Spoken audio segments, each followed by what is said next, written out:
السلام علیکم، محمد عزت صدیق اپنے پروگرام میث ویوز کے ساتھ حاضر ہے خدمت 3 دسمبر 2024 منگل کا دن ہے۔ چیزیں اب کھل کے سامنے آ رہی ہیں اور حالات اب کسی پازیٹیو سمت میں مجھے نظر آ رہے ہیں۔ دیکھیں، میں بہت عرصے سے ایک بات کر رہا ہوں کہ یہ چیزیں ایسے نہیں چل سکتی، اس کا ایک منطقی انجام آنا ہے۔ جتنا ڈیلے کرتی جا رہی ہے پی ڈی ایم حکومت، ادارے تباہ و برباد کر دیے۔ دیکھیں، باقی تو مجبور ہے نا، وہ دیکھیں ریاستی ادارے جو ہے نا وہ مجبور، میں اس لفظ میں کہہ رہا ہوں کہ وہ حکومت وقت کہ چلا رہی ہے ان کو۔ آج حکومت وقت پیچھے ہٹے، وہ کہے کہ ہم نے یہ پالیسیز نہیں چلانی ہیں، کیسے ہو سکتا ہے کوئی چلائے یہ تو پھر سارے کا سارا ملبہ جو ہے نا وہ حکومت وقت کے اوپر ہے۔ اور یہ فسائیت جتنی بھی ہے یہ یزیدیت نما جمہوری حکومت نے تباہی و بربادی پھیلائی ہوئی ہے۔ اس دائرہ دہشت گردی کی عدالتوں کے اندر کیا کچھ ہو رہا ہے، غریب لوگوں کے ساتھ ہیومن رائٹس کی وائلیشن کیسے ہو رہی ہے۔ میں نے اس معاملے کو بڑا سیریسلی ٹیک اپ کیا ہوا ہے، لیکن کچھ نہیں ہو رہا، اور یہ معاملے جوں کے توں پڑے ہوئے ہیں۔ یہ یاد رکھیے گا، ان کو منطقی انجام کی طرف جانا ہے پر نہیں ہو رہا۔ اور الیکشن ٹرائبونل جو ہے اسلام آباد کی حد تک تینوں جو ہیں وہ جج تبدیل ہو گیا۔ میں نے ٹویٹ کیا تھا، میں نے کہا تھا، اور وہی ہوا۔ ہر کو پتہ تھا فیصلہ کیا ہونا ہے۔ اور وہاں جج جو ہے وہ آلریڈی تعینات کر دی ہیں، میں جانتا ہوں ان کو، بحیثیت ہائی کورٹ کے جج بہت زبردست ہے، لیکن اب اسٹیج کے اوپر جو ہے نا ان کی ذات میں بہت سے سوالات اٹھ چکے ہوئے ہیں، اس پہ گفتگو کریں گے۔ اور آگے بشرا بیوی صاحبہ کی حفاظتی ضمانتیں ہوگی، اس پہ بات ہوگی۔ توشہ خانے کے کیس کا اب کیا ہونا ہے، اس پہ گفتگو ہوگی۔ چلتے ہیں سب سے پہلے اس ادارہ دہشت گردی کی عدالتوں کے اندر اور باہر کیا ہو رہا ہے۔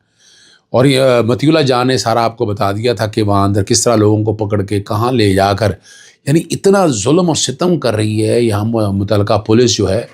دہشت گرد یعنی پرچے ہے نہیں، ان کے چینوں کے اوپر نقاب چڑھا دو۔ اور یہ میں نے آپ کو یاد ہے جتنے سیاسی قیدی تھے ان کے اوپر بھی نقاب چڑھا کے لے جاتے، کوئی نہیں پوچھ رہا۔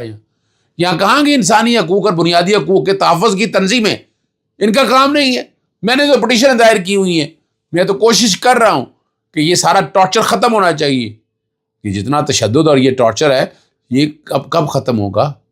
یہ ختم ہونا ضروری ہے، یہ بہت ضروری ہے تاکہ چیزیں اپنے کسی منطقی انجام کی طرف جا سکے۔ یعنی کسٹوڈیل ٹارچر ایکٹ کیا ہے، اور اس پہ بین الاقوامی قوانین بڑے کلیئر ہیں، یونیورسل ہیومن رائٹ بڑا کلیئر ہے، ICCPR بہت کلیئر ہے، نیلسن منڈیلا رولز بہت کلیئر ہے، کائرو ڈیکلیریشن بہت کلیئر ہے، لیکن اس کے باوجود یہ ظلم اور ستم ہو رہا ہے۔ ان لوگوں کو گھما رہے ہیں، جسمانی ریمانڈ، اور اپنا ایک اور یہ نئی روش شروع ہو گئی ہے جناب، پہلے شناخت پریڈ ہوگی۔ وہ ایک تو سنتے تھے، اب وہ جتنے آتے ہیں پہلے تو 10 دن تو ان کے وہ شناخت پریڈ میں جایا، یعنی یہ ریمانڈ نہیں ہے، یہ شناخت پریڈ کے لیے چلے گئے، جائیں جا کے شناخت پریڈ کریں ان کی۔ اور وہ 1 دن کا کام ہے، 2 دن کا کام ہے، یعنی اتنے دنوں کے لیے پھر اگر کرنا ہے تو پھر اس کے بعد اس شناخت پریڈ کے بعد پھر ریمانڈ دینا ہے۔ اور پھر ریمانڈ میں کتنے دن کا ریمانڈ ہے اس دہشت گردی قانون کے تحت؟ اب دہشت گردی ہر جگہ ہی تو لگ رہی ہے، سانس لینے پہ دہشت گردی ہے۔ اور لوگ جو آئے تھے سامنے وہ بڑی وضاحت کے ساتھ آئے۔ عمران خان صاحب نے بڑی کلیئرٹی کے ساتھ کہہ دیا کہ بشرا بی بی اور علی مین گنڈا پور، اور کہا ڈی چوک گئی تھا، سنجانی والی بات تو ختم ہو گئی ہے، وہ تو ہوا میں رہ گئی ہے، کچھ نہیں ویلیو رہ گئی اس کی۔ کیا کہیں گے آپ ان ساری باتوں کو سامنے رکھتے ہوئے؟ لیکن عمران خان جو ہے کل بھی کھڑا تھا، آج بھی کھڑا ہے، اور آئندہ بھی کھڑا ہے۔ بشرا بیوی صاحبہ کی جو تقریباً 23 کے قریب مقدمے ہیں، اس کی تفصیلات لینے کے لیے اور حفاظتی ضمانت کے لیے پہلے کہا گیا ان کے بغیر آزادی دے دی جائے، انہوں نے کہا جی پیش ہوں، پھر بشرا بیوی صاحبہ خود پیش ہوئی، اور 23 دسمبر تک ضمانتوں پہ حفاظتی ضمانتیں دے دی گئی ہیں۔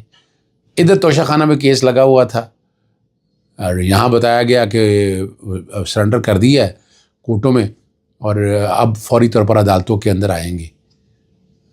اب ٹائم ہے ان کے پاس 23 دسمبر تک کے لیے، لیکن یہاں 5 دسمبر کے لیے فرد جرم کی ڈیٹ رکھ دی ہے، اور یہاں میں سمجھتا ہوں 265D کی درخواست آنی چاہیے کہ فرد جرم عائد نہیں ہو سکتی ہے۔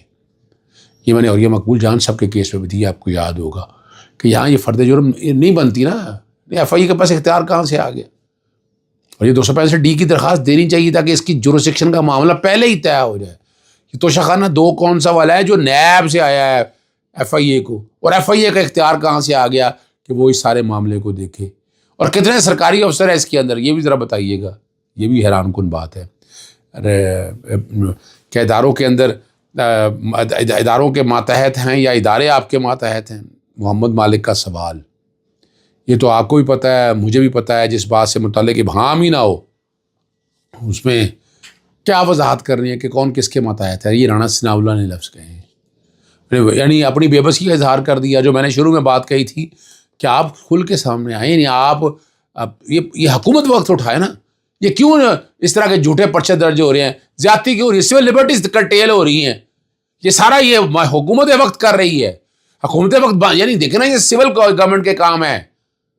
سول گورنمنٹ بند کرے جانا, نظر بندی آرڈر جاری کر رہا ہے 144 کا نفاذ, یہ سارا بند کرے تو کیا کون نکالے گا, کوئی زبردستی نکالے گا, یہ انہوں نے کرنا ہے. تو ان کے گلوں پہ, یعنی جو چھری ہے وہ ان کے گلوں پہ ہے, یاد رکھیے گا, ٹھیک ہے نا جی. اور اب حکومت وقت نے بھی جو بیرسٹر گوہر کی جو اسٹیٹمنٹ آئی ہے 12 افراد کی شہادت کے بارے میں, وہ ماننا شروع کر دیا. پہلے تو بات ہی تھے, اب وہ ماننا شروع کر دیا کہ 12 ہے. تعداد تو بہت زیادہ ہے جو میرے پاس انفارمیشن ہے, زخمیوں کے حوالے سے بھی ہے, اور اس کے لیے جوڈیشل انکوائری میں پہلے دن سے بات کر رہا ہوں, جیسے 9 مئی کے حوالے سے بات ہے. اور کچھ لوگ آپ کو اصل سوال سے ہٹانے کی کوشش کریں گے. اگر کوئی جاننے والا بہت زور سے کوشش کر رہا تو اس کا بنیادی سوال ہے کہ آپ کو ہٹانے کی تو سمجھ جائیں کہ شاید مشکل ہو, مگر سوال وہی ہے کہ گولی کس نے چلائی ہے. یہ بڑا اہم معاملہ ہے, اور ہمارا آئینی بینچ پھنسا ہوا ہے. اس میں کوشش کر رہا ہوں ان کو ڈیٹیلیں لینے کی, میں ایک بات کہنے کی کہ جناب اس آئینی بینچ کے آنے سے کیا فرق پڑا ہے, کیا کوئی چیزیں بہتر ہو گئی ہیں, کیا کوئی نظام بہتر ہو گیا ہے. یہ تو آپ کے سامنے ہے نا, کون سا نظام بہتر ہوگا, کون سی چیزیں بہتر ہوگی. بہت تیزی سے کیس ہونا تھا جناب, اپیلیں سنی جانی تھی, فوجداری مقدمے سنے جانے تھے, کہاں گیا وہ سارا نظام, آپ بتا دیں خود. کوئی فرق نہیں پڑا ہے. اور آئینی بینچ اگر ہیں تو ہائی کورٹ میں کیوں نہیں ہے, بار بار سوال یہ اٹھاتا ہوں, بار بار میں یہ اٹھاتا ہوں سوال. اور اسی طرح وہ آئینی بینچ میں لاپتہ افراد کے کیس کی سماعت ہوئی, جسٹس حسن اظہر رضوی نے استفسار کیا جو لوگ لاپتہ ہوئے واپس آ گئے, تو انہوں نے بتایا کہ کون کون اٹھا کر لے گیا. جسٹس جمال مندوخیل نے لاپتہ افراد آنے پر کچھ نہیں بتاتے, وہ واپسی پر کہتے ہیں کہ شمالی علاقہ جات میں آرام کے لیے گئے تھے. ہر ایک کو پتہ ہے کہ کیا ہونا ہے کیا نہیں ہونا, اور ان کو اندازہ ہوتا ہے. لیکن یہ سارا کچھ معاملہ آپ دیکھ چھوڑیں. ایک وہ اسطور کا ایک انکشاف ہے, بات پوچھا ہے مجھ سے, میں بتا لیتا ہوں کیا ہے کہ 26 کی رات کو بیرسٹر گور اور بیرسٹر سیف خان صاحب کے بیرک میں لے جایا گیا. ان سے کہا گیا آپ کو 6 دن بعد بنی گلا شفٹ کر دیا جائے گا, آپ لانگ مارچ ڈی چوک کی بجائے سنگجانی لے جائیں. آپ ویڈیو میسیج ریکارڈ کرا دیں. 40 سیکنڈ کا خان صاحب نے فرمایا کہ ایک تو انتظامیہ کے موبائل پر نہیں کروں گا, یہ اسے ایڈٹ کریں گے, بیرسٹر گور کے موبائل پر کروں گا. دوسرا 40 سیکنڈ 3 منٹ کا پیغام ہوگا. اس کے بعد یہ لوگ آئے, انہوں نے بشرا بیوی کو بتایا, تو بشرا بیوی نے کہا میری خان صاحب سے بات کروائی جائے, جس کا اعلیٰ ترین حکام نے انکار کر دیا. اور یہ ریکارڈ آپ سے, اور بشرا بیوی ڈی چوک آنے پر بزید تھی. اب میں اس میں آپ کو سامنے بتا چکا ہوں, بیرسٹر علی ظفر نے عمران خان صاحب سے مل کے بھی یہ بات کر دی ہے کہ نہیں, کب سنگجانی جگہ کہا ہی نہیں ہے, ڈی چوک کا کہا ہے. اور یہ ٹی وی چینلز پہ آپ ساری باتیں دیکھ چکے ہیں. اس لیے موقع ضرورت ہے نا, یعنی لیڈر کو باہر آنے دیں نا, یعنی جیل کے اندر بند کر کے آپ ڈرائیو جس طرح چلانا چاہتے ہیں, جس طرح آپ اپنے طریقے سے چیزوں کو لے کے جانتے ہیں, ایسی چیزیں نہیں چل سکتی ہیں. لیڈر جب تک باہر آئے گا, لیڈر پھر سامنے آئے گا, سامنے آ کے کھیلے گا, مزہ بھی آئے گا, آپ بھی انجوائے کریں گے, آپ بھی دیکھ رہے ہوں گے کہ کیا حالات ہے. لیکن عمران خان کو اندر رکھ کے اگر کہیں کہ آپ اپنی مرضی کے کام سارے کروا لیں, وہ پاسبل نہیں ہے. اور عمران خان جنگ جیت چکا ہے. کون کہہ رہا ہے کہ جیتنے والا ہے؟ میں آج بھی کہتا ہوں جنگ جیت چکا ہے. اجازت چاہتا ہوں. السلام علیکم, اللہ حافظ. پاکستان زندہ باد.